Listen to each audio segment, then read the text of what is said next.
Hi everyone. So the second most confusing topic that was demanded by everyone तो वो है pedigree analysis. और इस सेशन को अगर आप देख लेंगे तो आपके ये सारे डाउट इस टॉपिक से रिलेटेड क्लियर हो जाएंगे। सो मैं हूं नीलम, आपकी biology educator, and welcome to science Adda 24/7। जो भी नए हैं वो चैनल को सब्सक्राइब कर ले।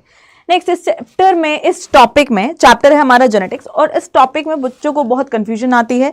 चार्ट सॉल्व नहीं होते हैं। ये चार्ट सिर्फ 1 नंबर का नहीं, 2 नंबर, 3 नंबर, 4 नंबर के क्वेश्चंस में भी आ सकता है। तो सबसे पहले यहां पर हम जानेंगे कि पेडिग्री एनालिसिस होता क्या है। पेडिग्री, अगर सिर्फ पेडिग्री एनालिसिस एंड पेडिग्री में डिफरेंस है। पेडिग्री का मतलब होता है कि आपका एक चार्ट है जो कि ये रिप्रेजेंट कर रहा है कि कौन सी बीमारी कौन से एंसेस्टर से या हमारे एंसेस्टर से, हमारे पूर्वजों से हमारे में आ रही है। ठीक है, उसको हम पेडिग्री। अब उसका एनालिसिस करना तो वो एक पूरी प्रोसेस है कि किस में कौन सी डिजीज है, किस में नहीं है, किस जनरेशन में क्या है। That is analysis. Okay, so we determine the pattern of inheritance exactly here. अभी देखो, आप फिजिक्स पढ़ते हैं, आप बहुत सारे सर्किट्स के सिंबल पढ़ते हैं, बिकॉज उन सर्किट्स को उसी तरीके से वायर से ड्रॉ करके करना कंफ्यूजन हो जाता है। तो हम एक्चुअली इंसान को यहाँ पर प्लेस करें, उससे बेटर है कि हम इन सिंबल्स का यहाँ पर यूज कर सकते हैं। ये मेल है, ये फीमेल है, ये अफेक्टेड इंडिविजुअल्स है। देखिए, सबसे पहले आपको एक इंपॉर्टेंट चीज पता होना और जरूरी है। वो क्या है कि अफेक्टेड एंड कैरियर में क्या डिफरेंस है। अफेक्टेड एंड कैरियर में क्या डिफरेंस है। अफेक्टेड का मतलब क्या होता है कि वो बंदे को वो बीमारी है ना, उस इंसान को वो बीमारी है। लेकिन कैरियर का मतलब क्या होता है कि उसके क्रोमोसोम के ऊपर एक अलील जो है वो उस डिजीज का प्रेजेंट है। That is carrier. मतलब that person is carrying the allele for that particular disease but is not having that disease. That is carrier and phenotype. So that is different here. And अब हम बात करेंगे mating के बारे में। Okay, तो यहाँ पे ये लड़का और लड़की की शादी हो गई है। ऑफस्प्रिंग इन बर्थ ऑर्डर, ठीक है, मतलब जो भी है, ये मम्मी पापा हैं, पेरेंट्स हैं, शादी हो गई, उनके बच्चे आए हैं, ये लड़की है, लड़का है। ठीक है, इनको कोई बीमारी नहीं है, ये शेडेड नहीं है, डार्क नहीं है, राइट। अगर आप कहें कि मैम जो बीमार है तो उसको हम कैसे दिखाएंगे, तो वो पूरा शेडेड होगा, लाइक ऐसे। ठीक है, और अगर कोई कैरियर है तो वो कैसा दिखेगा हमारे पास, हमको दिखेगा ऐसा ऐसा ऐसा ऐसा। ठीक है, ऐसा हमें कैरियर यहाँ पे दिखने वाला है। ओके, हम उसको ऐसे शेड कर देंगे। ये है आइडेंटिकल ट्विंस एंड ये है यहाँ पर मोनोजाइगोटिक ट्विंस। ठीक है, कि मतलब जो बच्चे हैं आइडेंटिकल ट्विंस जो एग्जैक्टली सिमिलर होते हैं, नॉन आइडेंटिकल ट्विंस जो हैं वो एग्जैक्टली आइडेंटिकल नहीं होते हैं। अब बात आती है कि क्वेश्चन है तो उसको कैसे बताया जाए कि यार ये पेरेंट्स तो नॉन अफेक्टेड है और ये बच्चों को बीमारी है, कौन सा इनहेरिटेंस है, कैसे पता लगाया जाए। इसमें भी काफी ज्यादा कंफ्यूजन हो जाती है। तो मैं जो चार्ट अब आपको दिखाने वाली हूँ उससे आपके 90% क्वेश्चन सॉल्व हो जाएंगे। और पेडिग्री में कितने तरीके के क्वेश्चन आते हैं वो भी मैं आपको यहाँ पर बता दूंगी। सबसे पहले अगर हम यहाँ पर देखें तो हमारे पास जेनेटिक डिसऑर्डर्स होते हैं जो कि आपके मतलब क्रोमोसोम के ऊपर कोई भी चीज है या क्रोमोसोम में कोई दिक्कत है। ठीक है, तो वो एक मेंडेलियन, एक क्रोमोसोमल। मेंडेलियन में क्या होता है कि हमारा सिंगल जीन जो है, यहाँ पर सिंगल जीन में ऑल्ट्रेशन होती है। ठीक है, सिंगल जीन में ऑल्ट्रेशन होना इज एग्जैक्टली व्हाट मेंडेलियन, या फिर होल क्रोमोसोम में होना इज क्रोमोसोमल डिसऑर्डर्स। इसमें down syndrome, Klinefelter syndrome, Turner syndrome, ये 3 आ जाते हैं जो कि हम पढ़ते हैं। बाकी आ जाती है मेंडेलियन में हमारे पास ऑटोसोमल है एंड सेक्स लिंक्ड है। बेटा, ऑटोसोमल का क्या मतलब होता है कि ये आपके सेक्स क्रोमोसोम पे प्रेजेंट नहीं होगी। जो आपके 22 पेयर क्रोमोसोम है उनके ऊपर कोई प्रॉब्लम या जीन में ऑल्ट्रेशन यहाँ पे हुआ है, और ये आपके यहाँ पे एक्स एंड वाई क्रोमोसोम पे अगर कोई चीज हुई है, that is sex linked. Autosomal में एंड 2 तरीके की बीमारियां होती है, एक तो रिसेसिव होती है, एक डोमिनेंट होती है। डोमिनेंट हम यहाँ पे बहुत ज्यादा नहीं पढ़ते हैं, बट एग्जाम्पल दिया हुआ है जिसको मैं लिखवा देती हूँ, मायोटोनिक डिस्ट्रॉफी। ठीक है, और एक आपके पास यहाँ पे एक एग्जाम्पल है, दैट इज रिसेसिव। रिसेसिव में आपके पास आ जाते हैं सिकल सेल एनीमिया। ये आपको याद होने चाहिए ये पढ़ने से पहले। ठीक है, मतलब चार्ट सॉल्व करने से पहले। फिर आपके पास यहाँ पे आ जाता है सिस्टिक फाइब्रोसिस। आपके पास आ जाता है थैलासीमिया, और हमारे पास आता है यहाँ पर थैलासीमिया। नेक्स्ट हमारे पास यहाँ पर है फिनाइलकीटोनूरिया। ये एनसीईआरटी के हैं तो मैं आपको यही बता रही हूँ क्योंकि आपके पास यही आएंगे, आपके चाहे बोर्ड्स हो चाहे आपका सीयूटी हो, राइट। ये अब आ जाते हैं X linked and Y linked में। वाई लिंक्ड बीमारी को हम आज सच बहुत ज़्यादा नहीं पढ़ते हैं अपने एनसीईआरटी में, पर कुछ एग्जाम्पल्स मैं आपको बता देती हूँ। टेस्टिस डिटरमाइनिंग फैक्टर, ठीक है, ये है हाइपरट्राइकोसिस, ये आपके एग्जाम्पल्स यहाँ पर हो गए वाई लिंक्ड के।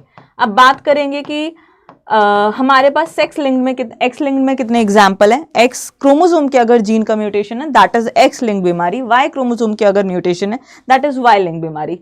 एक्स लिंक्ड बीमारी में हमारे पास यहाँ पे आ जाता है हीमोफीलिया एंड कलर ब्लाइंडनेस, ठीक है, हीमोफीलिया एंड कलर ब्लाइंडनेस, ये आपके पास बीमारी हो गई सेक्स लिंक्ड, एक्स लिंक्ड, ठीक है। Okay, let's move on to the next one. अब अगर हम आगे चले, ठीक है, तो ये आपको क्लियर है, ये हमें पता होना यहाँ पे जरूरी है, इसलिए मैंने आपको सबसे पहले ये बताई है। मान लो कोई भी चार्ट है उसमें बीमारी है ऑटोसोमल और एक्स लिंक्ड हो सकती है। वाई लिंक्ड बीमारी अगर मैं आपको बताऊं, एक सिंपल सा चीज है, अगर कोई भी चार्ट दिखे आपको पूरे 3-4 जनरेशन में सिर्फ मेल टू मेल बीमारी अगर जा रही है दैट इज वाई लिंक्ड, सिर्फ वो लड़का ही अफेक्टेड होता है उस बीमारी से। ऑटोसोमल वर्सेस एक्स लिंक्ड में अगर डिफरेंशिएट करा जाए कि ये ऑटोसोमल चार्ट वाला है या ये एक्स लिंक्ड वाला है, तो सबसे पहले आपको ये देखना है कि इसमें ऐसा होता है कि जेंडर का कोई रोल नहीं होता है ना। ऑटोसोम्स तो सब में होते हैं और सेक्स क्रोमोसोम भी सब में होते हैं, बट डिफरेंट होते हैं मेल एंड फीमेल में, राइट। तो इसमें क्या है, ये सिमिलर है चाहे मेल हो चाहे फीमेल हो, समझे। तो यहाँ पर ये जो है इसमें हमें क्रिस क्रॉस पैटर्न देखने को नहीं मिलता है, क्रिस क्रॉस पैटर्न देखने को नहीं मिलेगा। क्रिस क्रॉस इसमें देखने को मिलेगा। अब आप बहुत डर रहे होंगे कि मैम ये क्रिस क्रॉस क्या है ये बताइए। क्रिस क्रॉस का मतलब होता है कि ऑपोजिट जेंडर में बीमारी जाना, ऑपोजिट जेंडर में बीमारी जाना, समझे आप, ये होता है क्रिस क्रॉस का मतलब। कहने का मतलब ये है अगर इधर मेल फीमेल बीमार है तो नेक्स्ट जनरेशन में वो बीमारी मेल में ही जानी चाहिए, दैट इज क्रिस क्रॉस। और ऐसा हमें एक्स लिंक्ड बीमारी में देखने को मिलता है ऑपोजिट जेंडर में, बट ऑटोसोमल में हमें ऐसा कुछ देखने को नहीं मिलता, कोई criss cross pattern of inheritance show नहीं होता है। अब बात आती है कि अगर हमें ऑटोसोमल और एक्स लिंक पता चल गया तो हमें रिसेसिव एंड डोमिनेंट कैसे पता लगाएं। रिसेसिव एंड डोमिनेंट पता लगाने के लिए डोमिनेंट में क्या होता है, अगर कोई चार्ट आपने देखा है बीमारी का, पहली जनरेशन, दूसरी जनरेशन, तीसरी जनरेशन, चौथी जनरेशन, हर जनरेशन में आपको बीमारी यहाँ पे देखने को मिलेगी, that is no skipping of generation. यहाँ पे कोई स्किपिंग ऑफ जनरेशन नहीं होगी, समझे आप, कोई स्किपिंग ऑफ जनरेशन यहाँ पर नहीं होगी। रिसेसिव में क्या होगा, अगेन यहाँ पे स्किपिंग ऑफ जनरेशन होगी, स्किपिंग ऑफ जनरेशन आपको देखने को मिलेगा, मतलब एक जनरेशन में बीमारी है एक जनरेशन में नहीं है, अगर वो रिसेसिव है। अब यही सेम चीज कोई भी बीमारी हो, डोमिनेंट एंड रिसेसिव का मतलब यहाँ पे सेम होता है। यहाँ पे क्या होता है, नो स्किपिंग ऑफ जनरेशन, किसी भी जनरेशन में बीमारी नहीं स्किप होगी, ठीक है। और इधर क्या होगा, again skipping of generation, simple है। सबसे पहले आपको ये देखना है कि ऑटोसोमल एंड सेक्स लिंक क्या है, ये देखना है। देन आपको उसके बाद ये देखना है कि डोमिनेंट एंड रिसेसिव में क्या है, ये चीज़ क्लियर हो गई। अब एक्स लिंक में, रिसेसिव में हम 2 बीमारी पढ़ते हैं, colour blindness and haemophilia. Dominant में हम यहाँ पे एनसीईआरटी में कोई स्टडी नहीं करते हैं, वैसे हीमोफीलिया बहुत कॉम्प्लेक्स हैं जो डोमिनेंट डिजीज हैं एक्स लिंक्ड, इसलिए हम इसको स्टडी नहीं कर रहे हैं। अब आपके पास मैं सबसे पहला क्वेश्चन लेकर के जाती हूँ, तो सिंपल टारगेट है, आपको ये देखना है कि ये मेल टू फीमेल जा रही है नहीं। पहली बात तो किसी को है ही नहीं, इसका मतलब यहाँ पे ये क्या है, जैसे ना मेल अफेक्टेड है ना फीमेल अफेक्टेड है, और इसमें यहाँ पे दूसरी जनरेशन अफेक्टेड है, तो आपको यहाँ पे स्किपिंग देखने को मिली है, आप यहाँ पे स्किपिंग देख सकते हैं, ठीक है, लेकिन यहाँ पे आपको स्किपिंग देखने को नहीं मिल रही है, तो मतलब ये क्या है, रिसेसिव बीमारी है ना। तो सबसे पहले आप डोमिनेंट कैंसिल कर देंगे। अब एक्स लिंक देखो यार, एक जेंडर अफेक्टेड होना चाहिए, एक जनरेशन में एक ही जेंडर अफेक्टेड होना चाहिए, बट ऐसा नहीं है, तो ये एक्स लिंक बिल्कुल नहीं है, तो यहाँ पे क्या होगा, ये ऑटोसोमल हो गया। नेक्स्ट क्वेश्चन मैं आपको एक और सॉल्व करा देती हूँ, और उसके बाद आपको मुझे खुद बताना है नेक्स्ट वाला। एक मैं ये वाला बता देती हूँ, देखो ये है 4 नंबर का क्वेश्चन। इसमें देखिए क्या है कि इसमें सबसे पहले तो आपको जो पूछ रहा है वो रिसेसिव डोमिनेंट ये बता देना है, प्लस मैं करा देती हूँ, डोंट वरी अबाउट इट। ये देखो, पर बाकी क्वेश्चन आपको खुद करने हैं। इसमें आपको क्रॉस बनाने आने चाहिए, जो हम पुनेट स्क्वायर बनाते हैं वो क्रॉस बनाना जरूर आना चाहिए, तभी आपका फायदा यहाँ पर होगा कुछ क्वेश्चंस में, बिकॉज दोनों का मिक्सचर ये दे देता है। अब देखो यहाँ पे ये पूछ रहा है, सेलेक्ट द ऑप्शन,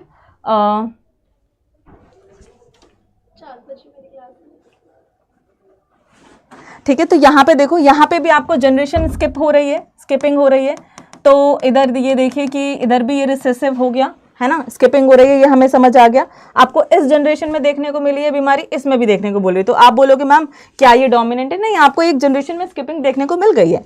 नेक्स्ट चीज़ है कि मैम चलो मैं रिसेसिव यहाँ पे आइडेंटिफाई कर लेता हूँ, ये भी नहीं है मैम, इसमें भी डोमिनेंट है। और मैम इधर मैम क्या करें, अब देखो यहाँ पे मेल से या तो मेल में जाती है, समझे आप, यहाँ पे मेल अफेक्टेड है, यहाँ फीमेल अफेक्टेड है, दोनों जेंडर में बीमारी पास हुई है अगर कोई कैरियर भी है तो, लेकिन ऐसा नहीं होना चाहिए था। तो अब आपको क्या लग रहा है, अगेन ये क्या हो गई, ऑटोसोमल रिसेसिव यहाँ पे बीमारी हो गई। अगर आप नेक्स्ट चार्ट देखेंगे तो प्लीज आप एक बार ट्राई करना, बिकॉज अगर आपको क्वेश्चंस नहीं मिलेंगे, आप खुद ये फॉर्मूले अप्लाई नहीं करेंगे तो आपके लिए टफ हो जाएगा। अगर आपको कोई भी डाउट आता है तो आप कॉमेंट बॉक्स में जरूर मेंशन करना। और जो भी बच्चे अभी भी घबरा रहे हैं अपनी बोर्ड की तैयारी के लिए, तो विजेता 2.0 आप परचेज कर सकते हैं, use the coupon code NEE20। और अगर आपको कोई भी डाउट है तो आप मुझे इस मेल आईडी पर मेल कर सकते हैं, neelam.rajput@247.com। और जो क्वेश्चंस दिए हैं आपको उनके आंसर्स कमेंट बॉक्स में लिख करके बताने हैं। तो ऐसी अगर आपको कोई और भी, और CUT के लिए आप डेल्टा हमारा परचेज कर सकते हैं, डेल्टा 3.0, राइट। और भी अगर कोई डाउट है तो कमेंट बॉक्स में लिख करके जरूर बताइएगा। Thank you so much.